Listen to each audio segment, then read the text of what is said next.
ನಮಸ್ಕಾರ ವೀಕ್ಷಕರೇ, ಶೇರ್ ಸುದ್ದಿ ಒಂದು ಚಾನಲ್ಗೆ ಸ್ವಾಗತ.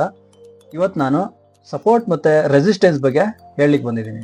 ಈ ವಿಡಿಯೋನ ಶುರು ಮಾಡೋದಕ್ಕೆ ಮುಂಚೆ ಇನ್ನೂ ಯಾರ್ಯಾರು ನಮ್ಮ ಚಾನಲ್ಗೆ ಸಬ್ಸ್ಕ್ರೈಬ್ ಆಗಿಲ್ವೋ ಅವರೆಲ್ಲ ಸಬ್ಸ್ಕ್ರೈಬ್ ಮಾಡ್ಕೊಳ್ಳಿ. ಈಗ ವಿಷಯಕ್ಕೆ ಬರ್ತೀನಿ.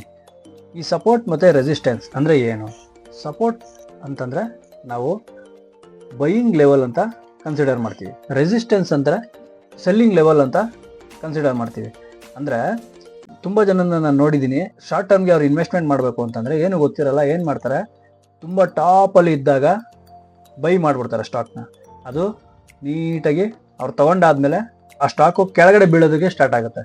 ಅವಾಗ ಏನು ಅನ್ಕೋತಾರೆ, ನಾನು ಬೈ ಮಾಡಿರೋದು ಮಾರ್ಕೆಟ್ಗೆ ಗೊತ್ತಾಗ್ಬಿಟ್ಟಿದೆ, ಸೊ ನನ್ನ ಮೇಲೆ ಟಾರ್ಗೆಟ್ ಮಾಡ್ತಾ ಇದೆ ಮಾರ್ಕೆಟು, ನಾನು ಬೈ ಮಾಡಿದ ತಕ್ಷಣವೇ ಅದು ಹೆಂಗೆ ಬೀಳ್ತು ಅನ್ನೋ ಒಂದು ಅಭಿಪ್ರಾಯಕ್ಕೆ ಬರ್ತಾರೆ. ಸೊ ಅದಲ್ಲ. ಏನಂತಂದರೆ, ನೀವು ಬೈ ಮಾಡಿರೋ ಪೊಸಿಷನ್ನು ರಾಂಗ್ ಆಗಿದೆ, ನೀವು ಬೈ ಮಾಡಿರೋ ಜಾಗ ತಪ್ಪಾಗಿದೆ ಅಂತ ಅರ್ಥ. ಅಂದರೆ ಯಾವ ಜಾಗದಲ್ಲಿ ಬೈ ಮಾಡಬೇಕು, ಬಾಟಮ್ ಲೆವೆಲಲ್ಲಿ ನಾವು ಸ್ಟಾಕ್ನ ಯಾವತ್ತೂ ಬೈ ಮಾಡಬೇಕು, ಟಾಪಲ್ಲಿ ಬಂದಾಗ ಸೆಲ್ ಮಾಡಬೇಕು. ಇದು ಕಾನ್ಸೆಪ್ಟ್ ಇರೋದು ಶಾರ್ಟ್ ಟರ್ಮಲ್ಲಿ. ಆದರೆ ನಾವೇನು ಮಾಡ್ತೀವಿ, ಅದನ್ನು ಉಲ್ಟಾ ಮಾಡ್ತೀವಿ. ಮೇಲೆ ಸ್ಟಾಕ್ ಹೋದಾಗ ಬೈ ಮಾಡ್ಕೊತೀವಿ. ಟೆಕ್ನಿಕಲ್ ಅನಾಲಿಸಿಸ್ ಗೊತ್ತಿಲ್ಲದೆ ಇರೋರು ಏನು ಮಾಡ್ತಾರೆ, ಮೇಲ್ಗಡೆ ಟಾಪಲ್ಲಿ ಹೋದಾಗ ಬೈ ಮಾಡ್ಕೊತಾರೆ. ಅದು ಬೈ ಮಾಡಾದ್ಮೇಲೆ ಡೌನ್ ಆಗೋದಕ್ಕೆ ಆ ಸ್ಟಾಕು ಸ್ಟಾರ್ಟ್ ಆಗುತ್ತೆ. ಸೊ ಅದನ್ನು ತಿಳ್ಕೊಳ್ಳೋದೇ ಈ ಟೆಕ್ನಿಕಲ್ ಅನಾಲಿಸಿಸ್ ಅಂತ ಹೇಳ್ಬೋದು. ಸಪೋರ್ಟ್ ಅಂತಂದರೆ ಏನು ಅಂತ ಮೊದಲನೇದಾಗಿ ಹೇಳ್ಬಿಡ್ತೀನಿ. ಯಾವುದೇ ಒಂದು ಸ್ಟಾಕು ಡೌನ್ ಟ್ರೆಂಡಲ್ಲಿ ಬೀಳ್ತಾ ಇರುತ್ತೆ, ಯಾವುದೋ ಒಂದು ಸ್ಪೆಸಿಫಿಕ್ ಜಾಗದಲ್ಲಿ ಅದು ಆಲ್ಟ್ ಆಗುತ್ತೆ. ಅಂದರೆ ಅಲ್ಲಿಂದ ಇನ್ನೂ ಕೆಳಗಡೆ ಬೀಳಲ್ಲ. ಬಿಕಾಸ್ ಆಫ್ ಪ್ರೀವಿಯಸ್ ಸ್ವಿಂಗಲ್ಲಿ ಅದು ಒಂದು ಸಪೋರ್ಟ್ ಝೋನ್ನ ಕನ್ಸಿಡರ್ ಮಾಡ್ಕೊಳ್ಳುತ್ತೆ. ಆ ಜಾಗನ ಬಿಟ್ಟು ಇನ್ನೂ ಡ್ರಾಪ್ ಆಗಲ್ಲ. ಅಲ್ಲಿ ಒಂದು ಬೈಯಿಂಗ್ ಪವರ್ನ ಪಡ್ಕೊಳ್ಳುತ್ತೆ. ಯಾವುದೇ ಒಂದು ತುಂಬಾನೇ ಡೌನ್ ಟ್ರೆಂಡಲ್ಲಿ ಇದ್ದಂಥ ಸ್ಟಾಕು ಅಲ್ಲಿ ಒಂದು ಬೈಯಿಂಗ್ ಪವರ್ನ ತಗೊಂಡು ಮತ್ತೆ ರಿವರ್ಸ್ ಆಗುತ್ತೆ. ಅಂತ ಜಾಗನ ನಾವು ಸಪೋರ್ಟ್ ಝೋನ್ ಅಂತ ಹೇಳ್ತೀವಿ.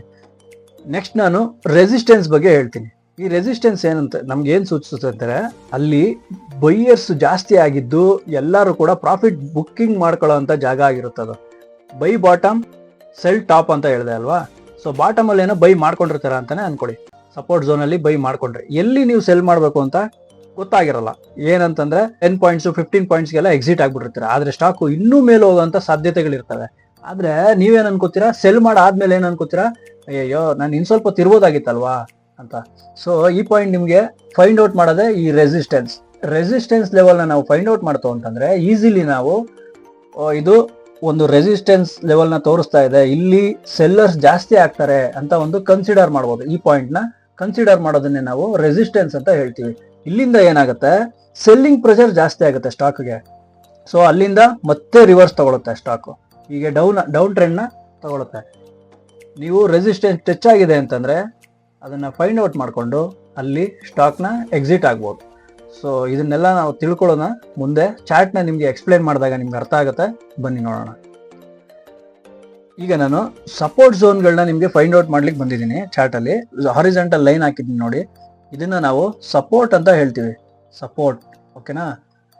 ಎಲ್ಲೆಲ್ಲಿ ಈ ಹಾರಿಜಾಂಟಲ್ ಲೈನ್ ಟಚ್ ಆಗಿದೆ ಅಲ್ಲೆಲ್ಲ ಸ್ಟಾಕು ಬಂದು ರಿಬೌಂಡ್ ಆಗಿದೆ ನೋಡಿ. ಅಂದ್ರೆ ತಿರ್ಗಾ ಪುಲ್ ಬ್ಯಾಕ್ ಆಗಿದೆ.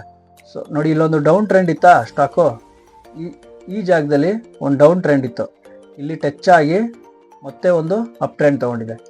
ನೆಕ್ಸ್ಟ್ ಅದೇ ರೀತಿ ಈ ಜಾಗದಲ್ಲಿ ಒಂದು ಸಪೋರ್ಟ್ ಝೋನ್ ಅಂತ ನಾವು ಕನ್ಸಿಡರ್ ಮಾಡ್ಬೋದು. ಇಲ್ಲಿ ಟಚ್ ಆಗಿ ಮತ್ತೆ ಒಂದು ಅಪ್ ಟ್ರೆಂಡ್ನ ನೋಡಿದೆ ನೋಡಿ, ಇಲ್ಲಿ ಡೌನ್ ಬಂದು ಮತ್ತೆ ಅಪ್ ಟ್ರೆಂಡ್ನ ನೋಡಿದೆ. ಇನ್ನು ನಿಮಗೆ ಎಕ್ಸಾಂಪಲ್ ತೋರಿಸ್ತೀನಿ ಎಲ್ಲೆಲ್ಲಿ ಟಚ್ ಆಗಿದೆ ನೋಡಿ.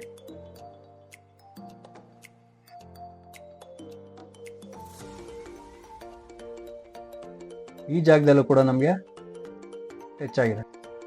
ಸೊ ನೆಕ್ಸ್ಟ್ ರೆಸಿಸ್ಟೆನ್ಸ್ ಕೂಡ ಹೀಗೆ ನೋಡಿ, ಇದು ನಮಗೆ ರೆಸಿಸ್ಟೆನ್ಸ್ ಆಗಿ ವರ್ಕ್ ಆಗ್ತಾ ಇದೆ. ಇಲ್ಲಿಂದ ಏನಾಯ್ತು, ಮಾರ್ಕೆಟು ಡೌನ್ ಟ್ರೆಂಡಲ್ಲಿ ಬಂದಿದೆ ನೋಡಿ. ಮತ್ತೆ ಅಗೈನ್ ಇಲ್ಲೂ ಕೂಡ ಬ್ರೇಕ್ಔಟ್ ಮಾಡೋದಕ್ಕೆ ಟ್ರೈ ಮಾಡಿದೆ, ಆದರೆ ಇದು ರೆಸಿಸ್ಟೆನ್ಸ್ ಟಚ್ ಆಗಿರೋದಕ್ಕೆ ಮತ್ತೆ ಒಂದು ಡೌನ್ ಟ್ರೆಂಡ್ನ ಡೌನ್ ಫಾಲ್ ಆಗಿದೆ ನೋಡಿ. ಇದನ್ನ ನಾವು ರೆಸಿಸ್ಟೆನ್ಸ್ ಅಂತ ಹೇಳ್ತೀವಿ, ಓಕೆನಾ. ಇಲ್ಲಿಂದ ಸೆಲ್ಲಿಂಗ್ ಪ್ರೆಷರ್ ಜಾಸ್ತಿ ಆಯ್ತು ನೋಡಿ. ಈ ಜಾಗದಲ್ಲಿ ಸೆಲ್ಲಿಂಗ್ ಪ್ರೆಷರ್ ಜಾಸ್ತಿ ಆಯ್ತು, ಅದಕ್ಕೆ ಮಾರ್ಕೆಟು ರೆಸಿಸ್ಟೆಂಟ್ ಟಚ್ ಆದ ತಕ್ಷಣನೇ ಕೆಳಗಡೆಗೆ ಇಲ್ಲಿವರೆಗೂ ಬಿದ್ದಿದೆ ನೋಡಿ. ನೆಕ್ಸ್ಟ್ ಇಲ್ಲೂ ಕೂಡ ಸೆಲ್ಲಿಂಗ್ ಪ್ರೆಷರ್ ಜಾಸ್ತಿ ಆಯಿತು, ಇಲ್ಲೂ ಕೂಡ ಡೌನ್ ಟ್ರೆಂಡ್ ಕಂಡಿದೆ ನೋಡಿ. ನೆಕ್ಸ್ಟ್ ಸ್ಟಾಕ್ನ ನಿಮಗೆ ತೋರಿಸೋದಕ್ಕೆ ಬಂದಿದ್ದೀನಿ. ಎಲ್ಲೆಲ್ಲಿ ನಾನು ಟೂ ಲೈನ್ ಹಾಕಿದ್ದೀನಿ ನೋಡಿ. ಕೆಳಗಡೆ ಇರೋದು ಸಪೋರ್ಟ್ ಅಂತ ಹೇಳ್ತೀವಿ, ಮೇಲ್ಗಡೆ ಇರೋದನ್ನು ರೆಸಿಸ್ಟೆನ್ಸ್ ಅಂತ ಹೇಳ್ತೀವಿ ನೋಡಿ. ಕೆಳಗಡೆ ಸಪೋರ್ಟ್ ಎಲ್ಲೆಲ್ಲಿ ಟಚ್ ಆಗಿದೆಯೋ ಅಲ್ಲೆಲ್ಲ ಒಂದು ಸ್ಟಾಕ್ ಅಪ್ ಟ್ರೆಂಡ್ನ ನಾವು ನೋಡ್ಬೋದು ನೋಡಿ. ಈ ಜಾಗದಲ್ಲಿ ಸಪೋರ್ಟ್ ಟಚ್ ಆಗಿದೆ, ಇಲ್ಲಿಂದ ಒಂದು ಅಪ್ ಮೂವ್ನ ತೊಗೊಂಡಿದೆ. ಈ ಜಾಗದಲ್ಲಿ ಒಂದು ಟಚ್ ಆಗಿದೆ, ಇಲ್ಲಿಂದ ಒಂದು ಅಪ್ ಟ್ರೆಂಡ್ನ ತೊಗೊಂಡಿದೆ. ಅದೇ ರೀತಿ ಸೇಮ್ ಟೈಮಲ್ಲಿ ನಾವು ರೆಸಿಸ್ಟೆನ್ಸ್ನ ಕೂಡ ಕನ್ಸಿಡರ್ ಮಾಡ್ಬೋದು. ನಿಮಗೆ ಇನ್ನೂ ಚೆನ್ನಾಗಿ ಅರ್ಥ ಆಗಲಿ ಅಂತ ನಾನು ಇನ್ನೂ ಒಂದು ಕಂಪ್ನಿಗೆ ಕರ್ಕೊಂಡ್ಬಂದಿದ್ದೀನಿ. ಇನ್ನೊಂದು ಕಂಪ್ನಿನ ಎಕ್ಸಾಂಪಲ್ ಆಗಿ ಕೊಡ್ತಾ ಇದ್ದೀನಿ ನಿಮಗೆ. ಇನ್ನೊಂದು ಕಂಪ್ನಿ ಎಕ್ಸಾಂಪಲ್ ತೊಗೊಂಡಾಗ ನಮಗೆ ನೋಡಿ, ಈ ಜಾಗದಲ್ಲಿ ನಮಗೆ ರೆಸಿಸ್ಟೆನ್ಸ್ ಟಚ್ ಆಗಿದೆ ನೋಡಿ. ರೆಸಿಸ್ಟೆನ್ಸ್ ಈ ಜಾಗದಲ್ಲಿ ನಮಗೆ ಮತ್ತೆ ಸಿಕ್ಕಿದೆ, ಈ ಜಾಗದಲ್ಲಿ ಮತ್ತೆ ನಮಗೆ ರೆಸಿಸ್ಟೆನ್ಸ್ ಸಿಕ್ಕಿ ಇಲ್ಲಿಂದ ಒಂದು ಡೌನ್ ಟ್ರೆಂಡ್ನ ತೊಗೊಂಡಿದೆ ಸ್ಟಾಕ್. ಸೊ ಇದಾಗಿತ್ತು ವೀಕ್ಷಕರೇ ಸಪೋರ್ಟ್ ಮತ್ತು ರೆಸಿಸ್ಟೆನ್ಸ್ನ ಒಂದು ವಿಡಿಯೋ. ಶೇರ್ ಮಾರ್ಕೆಟಲ್ಲಿ ಇನ್ವೆಸ್ಟ್ ಮಾಡಬೇಕು ಅಂದ್ಕೊಂಡಿದ್ದೀರಾ? ಹಾಗಿದ್ರೆ ಮೊದಲು ಡಿಮೆಟ್ ಅಕೌಂಟ್ನ ಓಪನ್ ಮಾಡಬೇಕು. ಡಿಸ್ಕ್ರಿಪ್ಷನ್ನಲ್ಲಿ ಡಿಮೆಟ್ ಅಕೌಂಟ್ನ ಲಿಂಕ್ ಇದೆ, ಆ ಲಿಂಕ್ನ ಯೂಸ್ ಮಾಡಿಕೊಂಡು ಫ್ರೀಯಾಗಿ ಡಿಮೆಟ್ ಅಕೌಂಟ್ ಓಪನ್ ಮಾಡ್ಕೊಳ್ಳಿ. ಈ ವಿಡಿಯೋ ನಿಮಗೆ ಇಷ್ಟ ಆಗಿತ್ತು ಅಂತಂದರೆ ಲೈಕ್ ಮಾಡಿ, ಕಾಮೆಂಟ್ ಮಾಡಿ, ಶೇರ್ ಮಾಡೋದನ್ನು ಮರಿಬೇಡಿ. ಮತ್ತೆ ಸಿಗೋಣ. ನಮಸ್ಕಾರ.